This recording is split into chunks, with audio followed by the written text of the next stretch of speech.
Bom dia, pessoal! Que bênção e alegria estarmos aqui, finalizando essa semana, nessa sexta-feira, para meditarmos na Palavra de Deus e orarmos por nossas famílias. Sim, nós estamos lendo o livro de Juízes. Hoje vamos ler com vocês Juízes 17, mais uma história que mostra quando o povo de Israel não tinha rei e cada um fazia o que bem entendia na sua própria cabeça. Nós lemos a biografia de vários heróis da fé, inclusive encerrando ontem com Sansão, que liderou Israel durante 20 anos, iniciando a libertação do domínio, da opressão do povo filisteu sobre o povo de Israel.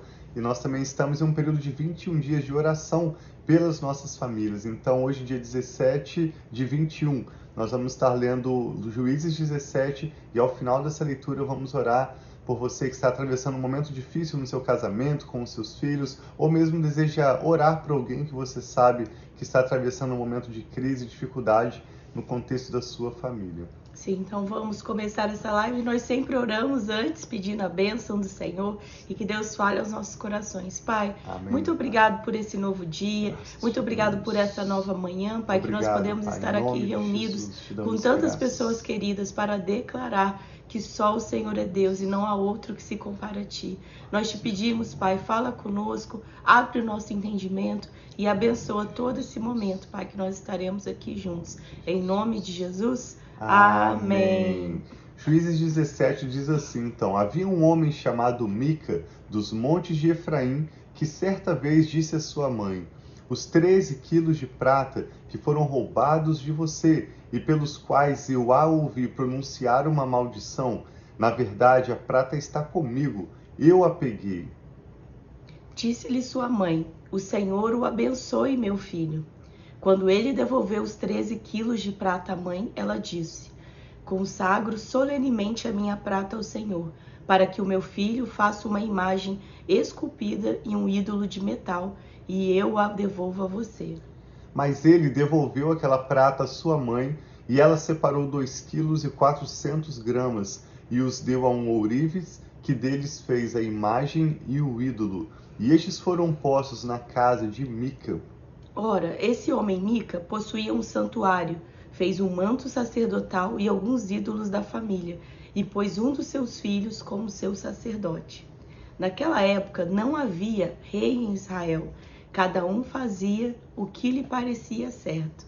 Isso não é muito diferente dos dias em que nós vivemos hoje. Nós percebemos cada vez mais inversão de valores e um mundo que, mesmo querendo ou tentando agradar a Deus, mistura tudo. Nós vemos que essa mulher acaba de descobrir que o filho dela a havia roubado e ela declara uma bênção sobre a vida dele. Ela em nenhum momento o repreende, em nenhum momento chama a atenção dele de forma alguma. Ela simplesmente abençoa o que ele havia feito de impróprio. E em seguida ela diz que quer honrar a Deus, consagrar aquela prata a Deus, fazendo um ídolo, sendo que o próprio Deus, nós já lemos várias vezes ao lermos o Pentateuco, nas leituras dessas últimas semanas e meses, como o Senhor várias vezes deixou bem claro para o povo de Israel que não construísse nenhuma imagem esculpida, que não criasse nenhum ídolo, porque Ele somente é o único Deus. Esse é o principal mandamento sobre o qual nós lemos em Deuteronômio 6, que o Senhor, nosso Deus, é o único Deus. Então nós percebemos aqui um contexto de inversão de valores, de bagunça no povo de Israel, e tudo isso era o que gerava para o povo de Israel sofrimento, opressão vindo de outros povos, e como cada um fazia o que parecia certo, mas ninguém se importava em ver o que a lei do Senhor diz. Vamos buscar o Senhor, buscar uma direção do Espírito Santo. As pessoas simplesmente estavam sendo guiadas ou tomando as suas decisões pelo seu próprio entendimento, deixando de lado a oportunidade de buscar a palavra de Deus, de buscar a presença do Senhor. Sim. Verso 7, Juízes 17, 7. Um jovem levita de Belém de Judá, procedente do clã de Judá, saiu daquela cidade em busca de outro lugar para morar. Em sua viagem, chegou à casa de Mica, nos montes de Efraim. Mica lhe perguntou, de onde você vem? Sou levita de Belém de Judá, respondeu ele. Estou procurando um lugar para morar. Esse jovem provavelmente ele estava morando na região de Judá. Nós lemos, inclusive, que quando o Senhor deu ao povo de Israel cidades de refúgio, cada uma das 12 tribos de Israel deu aos levitas cidades para morarem. Mas esse jovem, na verdade, ele não era descendente da tribo de Judá, porque como um levita, ele era descendente da tribo de Levi. Mas diz que ele estava na região de Judá e ele se move para a região de Efraim buscando uma nova casa, uma nova oportunidade de trabalho. E ele respondeu, então, estou procurando um lugar para morar.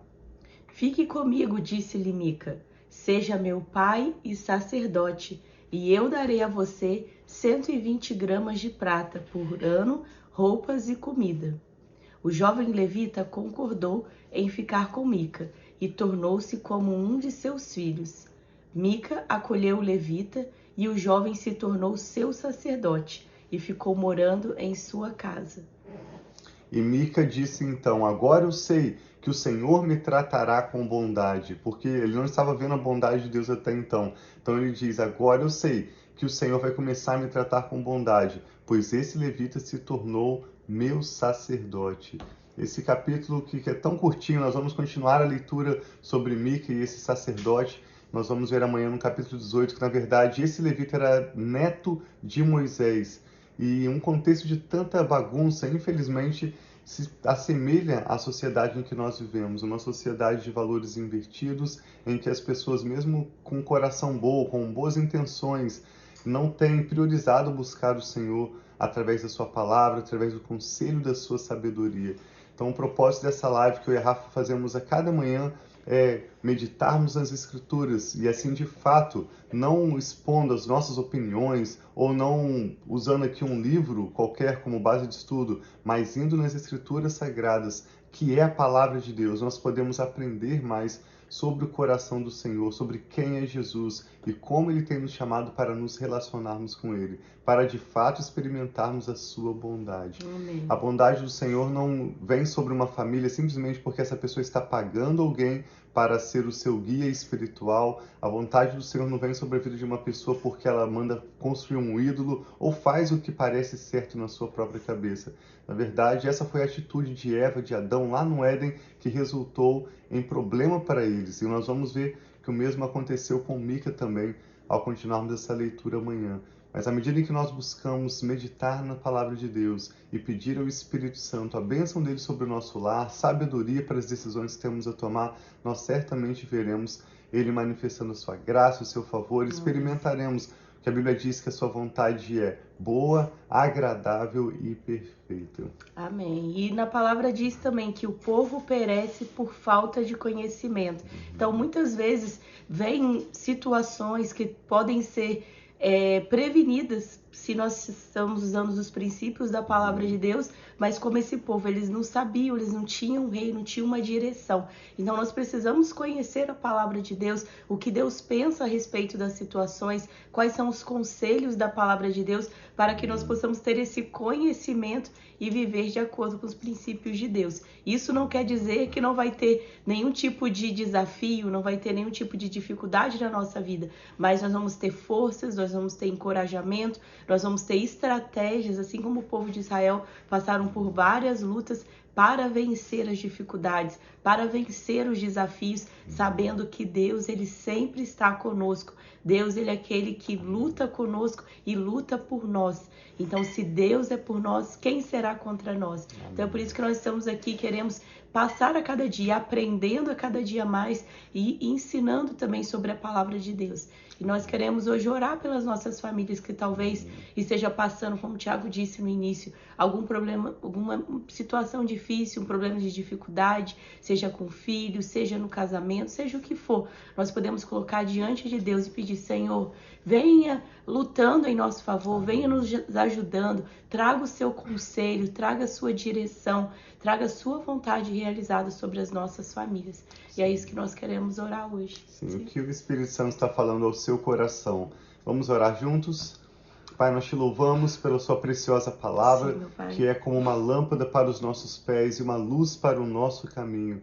Tua palavra nos dá direção e nos conduz nos planos que o Senhor já tem preparado para nós e para as nossas famílias.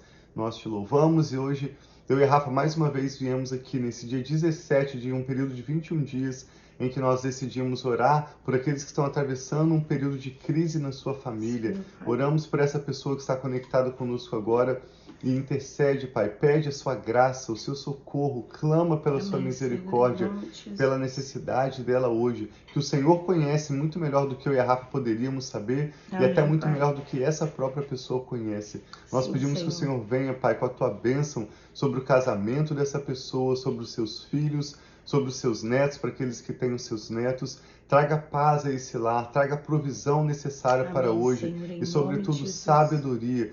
Nós estamos, Pai, fazendo diferente do que nós vemos aqui na história de Mica, ou mesmo deste levita, que em nenhum momento falaram com o Senhor, em nenhum momento buscaram ler a lei que já estava disponível para eles. Eles simplesmente faziam o que lhes parecia certo, Amém. na sua própria cabeça. Tenha Nós, misericórdia, diferente, meu Pai, humildemente nos rendemos em oração diante Sim, do meu Senhor Pai. para te pedir, nosso Pai, em nome de Jesus, tenha misericórdia das Sim, nossas meu Pai. vidas. Livra-nos, Pai, de tudo aquilo que vem tentar contra o seu propósito nas nossas famílias. Traga a tua promessa cumprida para conosco. Senhor, em Manifesta o nome de seu Jesus. poder, ó Pai. Nós pedimos que o Senhor nos dê sabedoria para a parte que cabe a nós, as nossas decisões, as nossas atitudes. Que seja, Pai, em tudo guiada pela tua paz, pela Sim, direção Senhor, do em teu nome de Espírito Jesus. Santo. Que o Senhor cumpra para conosco o teu bom propósito, enquanto nós Sou buscamos capaz do de Senhor fazer direção, isso, Pai. sabedoria Sim, Senhor. e humildemente clamamos pela tua bênção sobre as nossas famílias. Amém, Cremos, Pai, que Senhor, situações que parecem impossíveis serão revertidas. Amém, Cremos que o Senhor, Senhor nós trará cremos, em nome de estratégias Jesus. e nos dará vitória em tudo. Cremos que o Senhor mudará, Pai, a realidade de hoje para algo muito melhor, conforme o Senhor tem preparado para nós. Amém. E assim nós oramos também para que o Senhor nos ajude a nessa sexta-feira encerrarmos a agenda que temos para essa semana e prepararmos para desfrutarmos de um bom final de semana com a nossa família. Assim Oramos seja, por um Pai, final em de semana nome de Jesus. paz, de bom descanso e de tempo de qualidade com os nossos familiares. Consagramos ao Senhor essa live de hoje. Abençoamos essa pessoa que está conectada conosco com a tua paz Amém, e com a Pai, bênção do assim seja, Senhor, em nome que de Jesus. enriquece, não acrescenta dores. E oramos em tudo, meu Pai, com ações de graças, no nome do Senhor Jesus. Amém. Então tem um dia Graças muito a abençoado Deus. e bom dia para todos vocês que Amém. estão online com a gente. Fiquem na paz. Sim, tenham um ótimo final de semana, Shabbat Shalom, seja um tempo de paz, de prosperidade, de bom descanso para sua família. Nós nos vemos de volta aqui no domingo para continuarmos essa história sobre Mica e o seu levita. Sim, um abração, amamos.